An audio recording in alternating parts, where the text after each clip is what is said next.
Welcome to my channel. আমি রিনা। তোমরা সবাই কেমন আছো? আশা করি সবাই খুব ভালো আছো, আর আমিও খুব ভালো আছি। হিন্দু মতে এই শ্রাবণ মাসে সব সধবারা হাতে সবুজ রঙের কাচের চুড়ি পরে, অনেকে সবুজ রঙের পোশাকও পরিধান করে। কিন্তু কেন?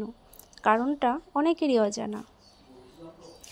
পুরাণ মতে আমরা সবাই জানি ভগবান শিবের জন্ম মাস হলো শ্রাবণ মাস।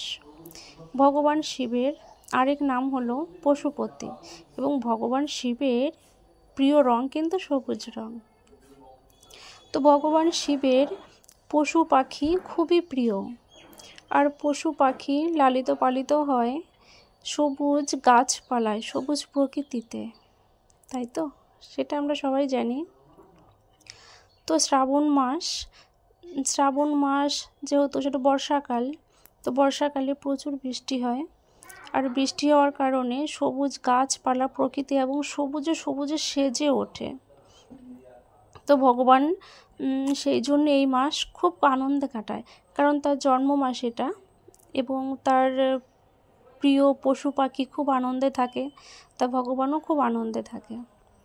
তা ভগবানকে খুশি করতে হলে ভগবানের যে যে জিনিসগুলো প্রিয়, আমরা সেই জিনিসগুলো তাকে উপহার করব।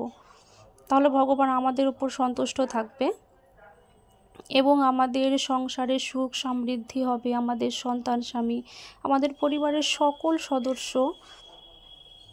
খুব ভালো থাকবে ভগবান শিবের আশীর্বাদে।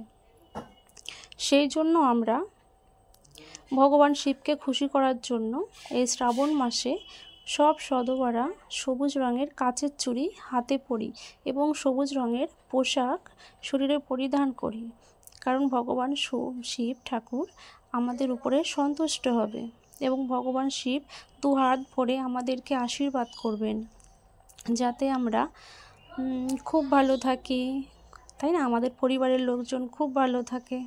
সেই জন্য আমাদের যখন খুব কঠিন অসুখ হয়, তখন ডাক্তারবাবু আমাদেরকে এটাই পরামর্শ দেন যে তাকে রুগীকে যেন পাহাড়ি অঞ্চল থেকে ঘুরিয়ে নিয়ে আসা হয়, কারণ পাহাড়ি অঞ্চল থেকে প্রচুর সবুজে তার মন ভালো হয়ে যাবে। তো আমরা সবাই চেষ্টা করব শ্রাবণ মাসে সবুজ রঙের কাচের চুড়ি পরার এবং সবুজ রঙের পোশাক পরিধান করার, তাহলে ভগবানের শিবের আশীর্বাদ আমাদের পরিবারের সকলের মাথার উপরে থাকবে, আর আমরা খুব ভালো থাকবো। জয় ভোলেনাথ, জয় মহাদেব।